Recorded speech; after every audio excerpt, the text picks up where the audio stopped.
Zuri watched from the dormitory window as the three girls were dropped off.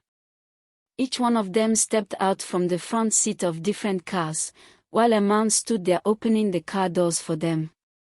Then they each were hugged by the men, with gentle kisses planted on their foreheads. They were soon outside the fence of the dorms at Imara Girls Academy. They climbed the fence, jumped inside, and headed straight into their hostel. The next day was Saturday. The girls were to go to the school salon to get their hair done. It was a large salon with several stylists working in it. But before any other girl could enter, the three queens of Imara had to do their hair first. They paid the stylist extra to focus only on them. The entire school waited until they were finished, and only then could other girls begin their hair session. But Zuri came from a humble background. She attended the prestigious all-girls boarding school of Imara Academy on a scholarship. She and Ao were the only two girls who had won Mama Nia's Excellence Bursary, which gave them access to the elite institution. Her grooming at Imara incurred extra expenses. She and her friend Ao made simple weaving styles for each other. They couldn't afford the luxury of the school salon as the pocket money from their families was just enough to get by. Once done with their hair, they returned to their hostel and settled in. But Abeni, Ifeoma, and Tandai couldn't hold their laughter.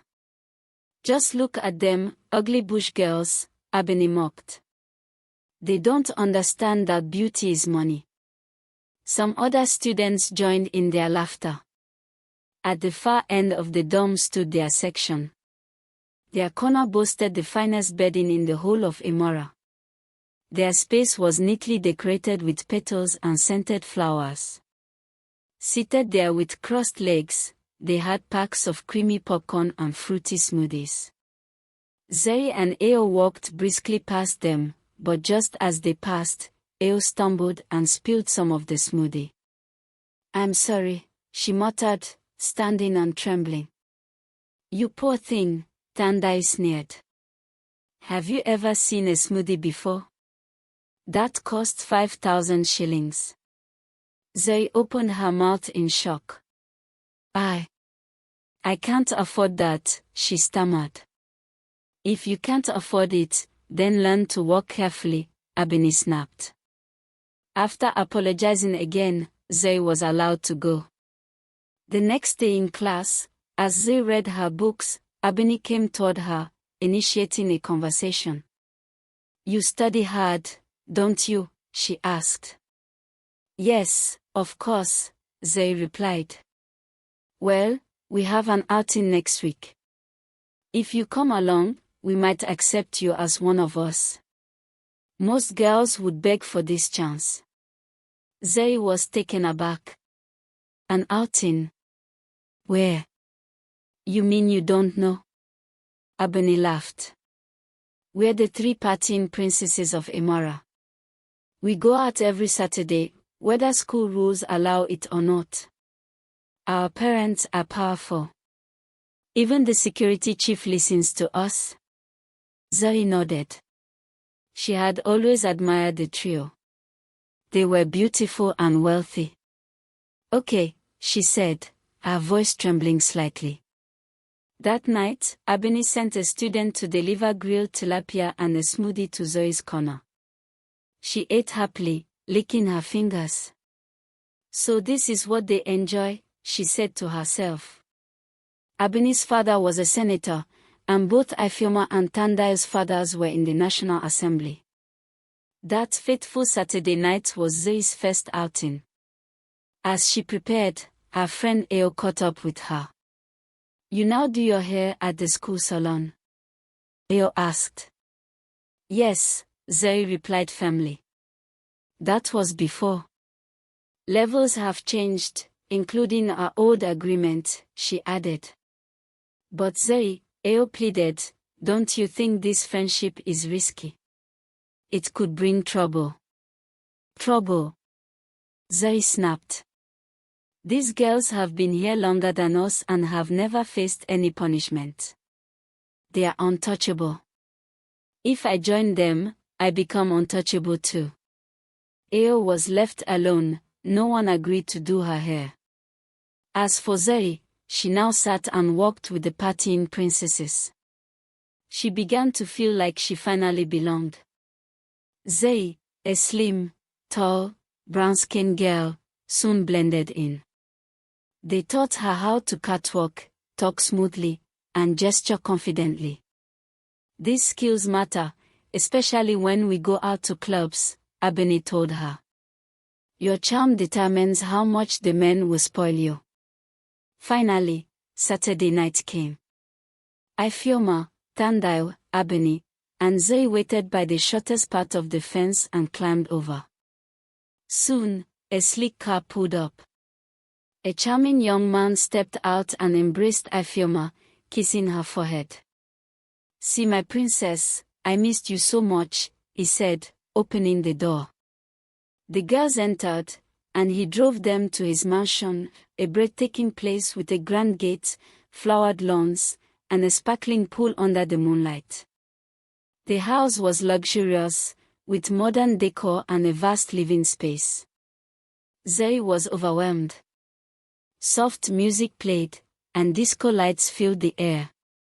Ebony and Tandai ran into their boyfriend's arms. Zuri stood awkwardly. Her mother had always warned her, avoid boys and focus on your studies. Come on, girl, Ebony urged. Life isn't just books. Zuri stayed still, remembering her mother's voice, stay focused. Men are distractions. Just then, a tall man approached. Hello, beautiful. Can I join you? He asked. Zuri's heart skipped. I'm fine, thank you, she replied nervously. My name's Kwame, he said. And you? I'm Zuri. You're stunning, Kwame smiled warmly. Soon the girls returned, drinks in hand. Zuri, catch up. You're too uptight, they teased. Before leaving, the girls received gifts, phones, clothes, and cash. Kwame handed Zuri an iPhone and money. Call me anytime, Angel. Zuri was overwhelmed. She'd never used an Android phone, now she had an iPhone. She felt like part of the elite at Imara. She kept in touch with Kwame daily. Like her new friends, she now spent weekends sneaking out. Eventually, they all began sleeping with their boyfriends. Zuri got used to aborting pregnancies whenever she got pregnant. But over time, her grades dropped. Once a top student, now she could barely keep up. She always felt weak and dizzy. One day, she realized her period hadn't come for weeks. She tested herself. Pregnant. She took her usual pills, but nothing changed. She tried again. Still no effect. She panicked and told her friends. Why are your issues always different? Tandai snapped. We manage fine. You're putting us in trouble. They began avoiding her. Zuri's stomach was beginning to show. One Saturday, she visited Kwame's place. But a glamorous woman opened the door. I'm looking for Kwame, Zuri said nervously. You mean my husband? The woman replied. Zuri's heart sank. Wait, who are you? She asked. I'm his girlfriend, Zuri stuttered. The woman laughed. You're the third girl this month claiming he got you pregnant. Kwame is our driver. We traveled for 6 months, and he started parading himself as the owner of this house. Zuri collapsed on the floor, sobbing. Do you have a mother? The woman asked. Yes. Then go to her. Zuri couldn't. She had no money, and the shame of facing her mother was too much. She returned to the hostel and, in despair, begged Ebony to help her get an abortion. Reluctantly, Ebony agreed. That Saturday, they snuck out to a quack doctor. This pregnancy is over 4 months, the doctor warned. This is dangerous. Still, the girls pleaded. By dawn, the abortion was done. As they returned to school, Zuri collapsed at the gate, bleeding. Alarm was raised. The school rushed her to the hospital. Doctors tried, but it was too late. Zuri died on the operating table due to blood loss.